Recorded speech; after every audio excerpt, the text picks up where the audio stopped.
नमस्कार दोस्तों, मेरे YouTube चैनल में आपका स्वागत है। आज हम पढ़ेंगे मैथ्स में संख्याओं के रूप में। आखिर में संख्याएं होती क्या है जिसके लिए हमको ज़रूरत पड़ती है। किसी भी चीज़ को गिनने के लिए, काउंट करने के लिए जो नंबर की आवश्यकता पड़ती होती है उसे हम संख्याएं कहते हैं। सबसे पहले देखते हैं कि संख्याएं में क्या क्या चीज़ें होती हैं।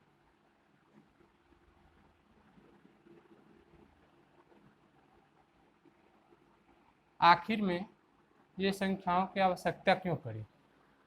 तो आपको बता दें, किसी भी चीज़ को गिनने के लिए, जानने के लिए गणितीय भाषा में एक वस्तु की आवश्यकता होती है या संख्या की आवश्यकता होती है, उसे हम संख्याएं कहते हैं। तो संख्याओं के बारे में चलते हैं। तो संख्याओं के बारे में सबसे पहले चलते हैं कि इनके प्रकार कौन कौन से हैं। तो प्रकार में चल देते हैं। संख्याओं के प्रकार में, संख्याओं के प्रकार आपके पास है। पहला देखिए, पहला सबसे संख्या जिसको कहते हैं प्राकृत संख्या। प्राकृत संख्या, ये प्राकृत संख्या जो होती है, ठीक है, उसको अंग्रेजी में कहते हैं नेचुरल नंबर।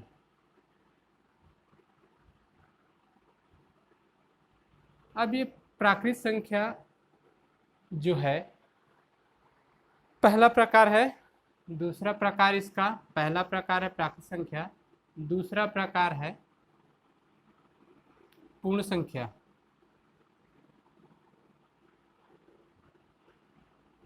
ये इसलिए बताना हो रहा है कि आपको किसी भी कक्षा में जब भी गणित जरूरत पड़ेंगे तो इसकी आवश्यकता पड़ेगी कि क्या, कौन सी संख्या है और इसके बारे में क्या बात करते हैं। ठीक है, तो पूर्ण संख्या, पूर्ण संख्या को अंग्रेजी में कहते हैं होल नंबर।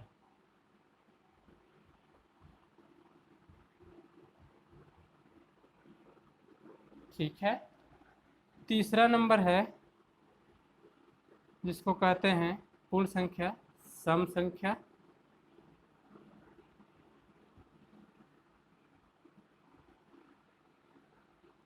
चौथा है विषम संख्या।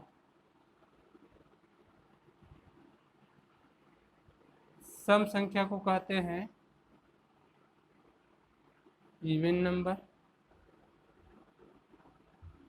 और विषम संख्या को कहते हैं ऑड नंबर। उसके बाद आ जाते हैं पांचवें संख्या के बारे में। तो पांचवें संख्या के बारे में होता है, पहले ले लेते हैं भाज्य संख्या।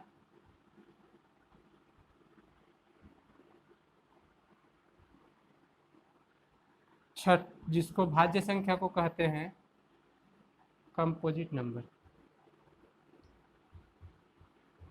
सब के बारे में एक एक करके बताऊंगा। पहले आपको प्रकार के बारे में बता देता हूं कि कितने प्रकार की संख्याएं होती हैं।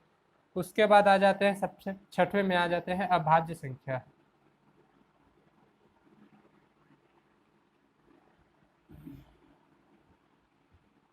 अभाज्य संख्या को कहते हैं प्राइम नंबर।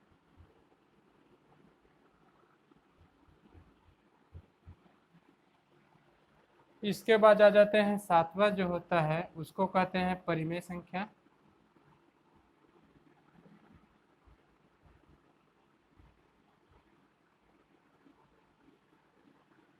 परिमेय संख्या को कहते हैं रेशनल नंबर।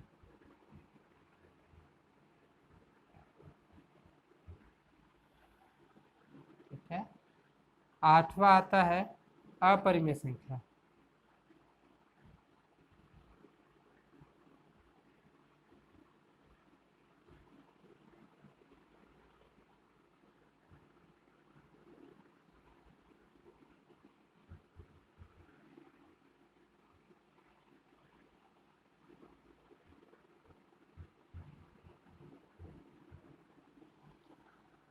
नौवां होता है वास्तविक संख्या।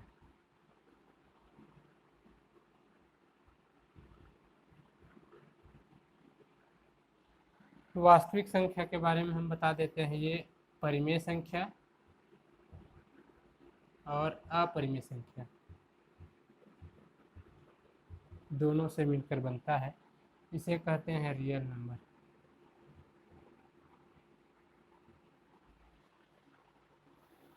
ठीक है। वास्तविक संख्या जो होती है परिमेय संख्या और अपरिमेय संख्या दोनों से मिलकर बनता है या दोनों में से एक बनता है, उसको वास्तविक संख्या कहते हैं। 10वां जो होगा आपके पास पूर्णांक संख्या, जिसको कहते हैं अंग्रेजी में इंटीजर। लगभग ये 10 जो संख्याएं हैं वो आपको आवश्यकता पड़ेगी। इसके अलावा और बहुत सारे संख्याएं होती हैं जिसके बारे में हम बड़ी बड़ी क्लासों में पढ़ते हैं। 10 तक की क्लासों में इन्हीं सब बातों पर रिव्यू होता है। तो जो ये बेसिक मैथ्स है,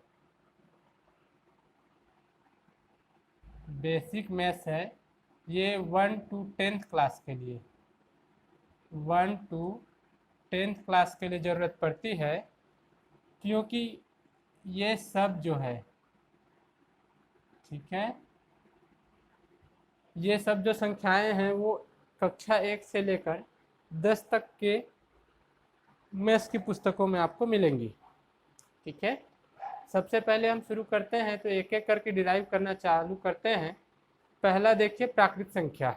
तो प्राकृत संख्या के बारे में हम पहले बता देते हैं, ठीक है, बाकी आगे को चालू करते हैं। ये आपके पास 10 संख्याएं हैं, 10 संख्याओं के बारे में बताते चलूँगा, देखते चलिए एक एक कौन किस किस संख्या को क्या कहते हैं।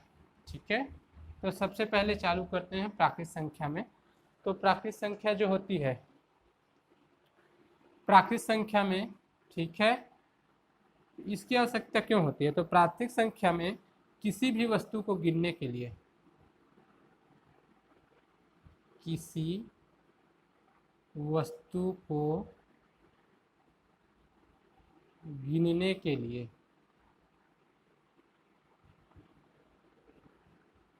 किसी वस्तु को गिनने के लिए जो संख्या की आवश्यकता होती है, संख्या की आवश्यकता होती है, उसे हम प्राकृत संख्या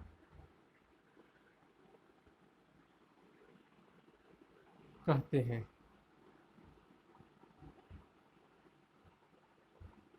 ठीक है।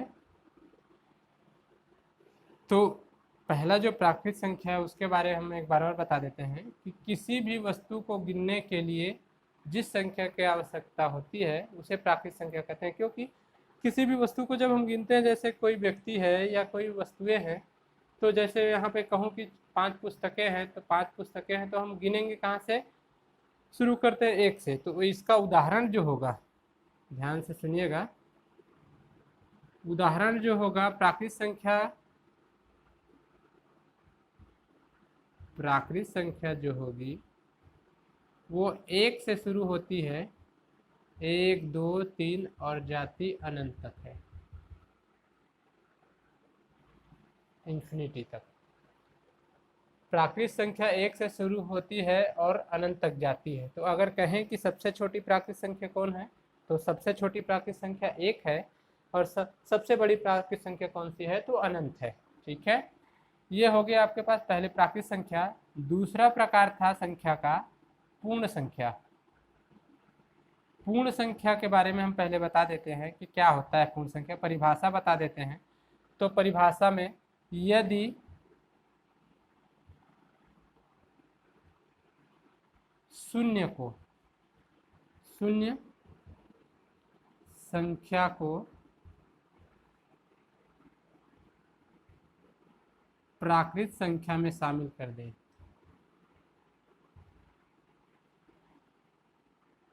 शून्य संख्या को प्राकृत संख्या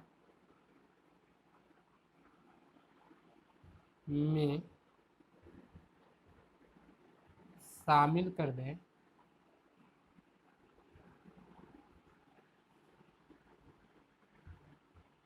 तो बनी संख्या को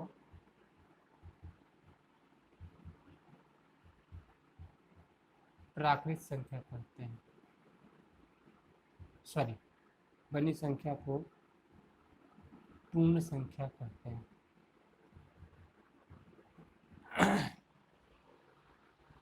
ठीक है, यदि शून्य को प्राकृत संख्या में अगर शामिल कर दे तो जो बनी संख्या है वो पूर्ण संख्या कहलाती है। कैसे?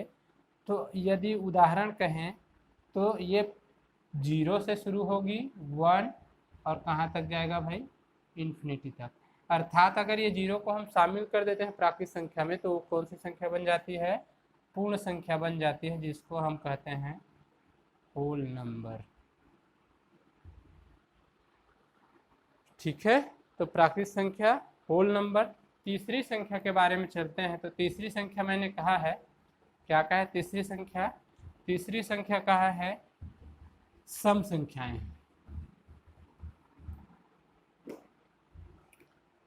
तीसरी जो संख्या है वो सम संख्या है, सम संख्या। तो सम संख्या के बारे में पता कर लेते हैं क्या होता है, जिसको अंग्रेजी में कहते हैं इवन नंबर। ठीक है भाई, सम संख्या वह संख्या जो 2 से विभाजित हो, 2 से विभाजित हो,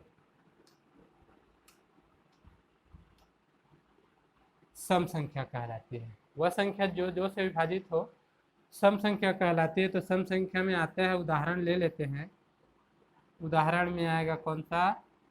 2, 4, 6, 8 अप टू इन्फिनिटी। ठीक है, बहुत तक इन्फिनिटी कर देते हैं या फिर रहने देते हैं आगे तक। ठीक है, चौथी संख्या विषम संख्या की बात आती है। विषम संख्या, ठीक है, तो विषम संख्या में सबसे बड़ी बात आती है कि भाई जो 2 से विभाजित नहीं, वह संख्या जो 2 से विभाजित ना हो। उदाहरण के लिए देख लेते हैं इस संख्या के बारे में। उदाहरण आ जाता है आपके 1, 3, 5, 7, 9 अब इस तरीके से चौथा विषम संख्या के बारे में हो गया। पांचवा आ जाते हैं आपके, पांचवा प्रकार मैंने कहा था, पांचवा प्रकार कहा था भाज्य संख्या।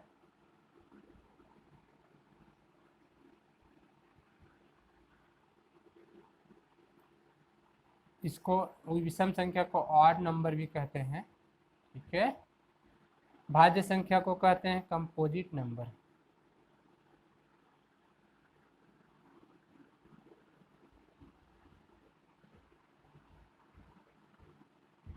कंपोजिट नंबर, इसकी परिभाषा देख लेते हैं।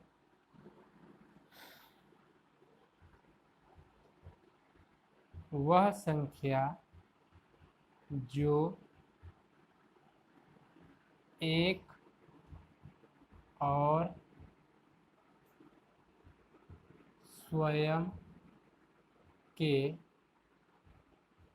अलावा किसी अन्य संख्या से विभाजित हो उसे भाज्य संख्या कहते हैं।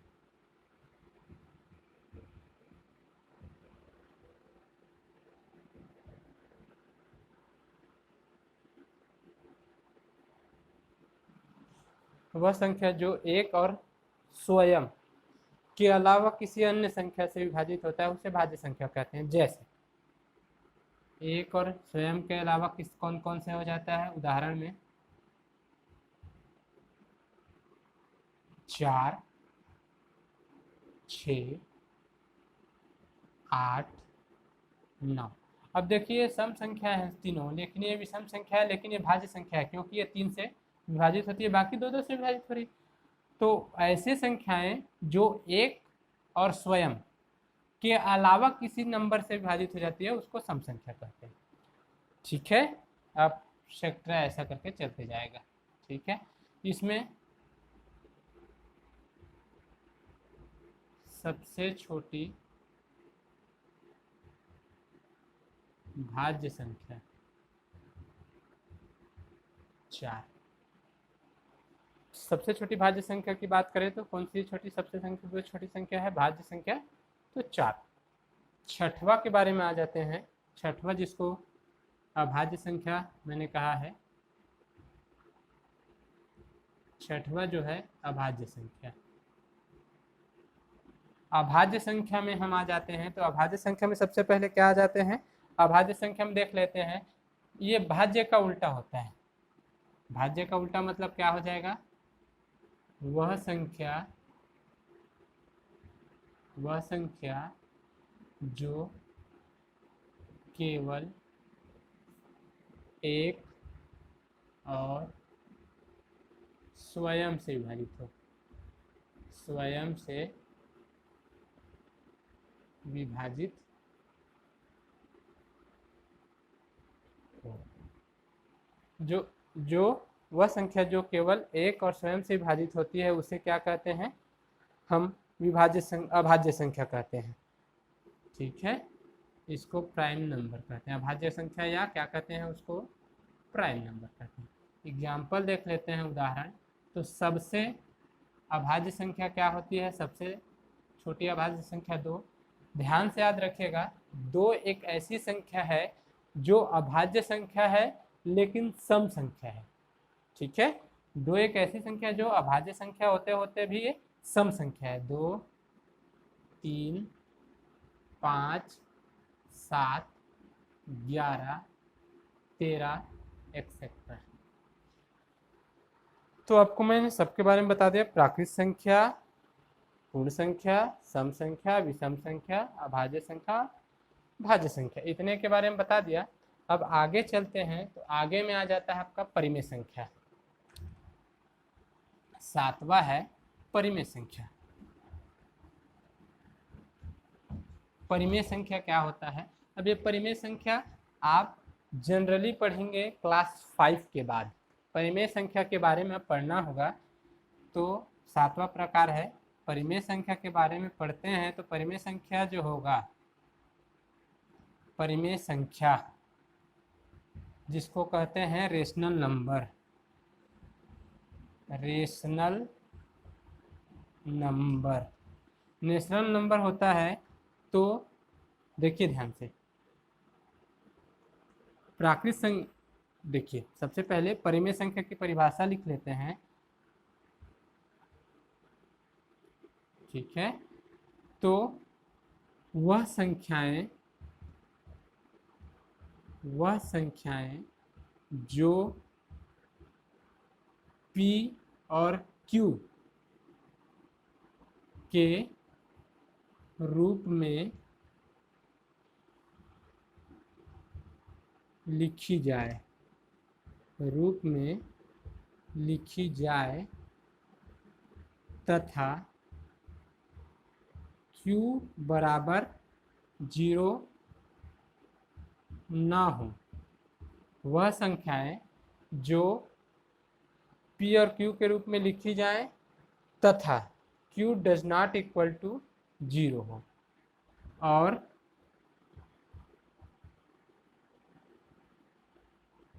उस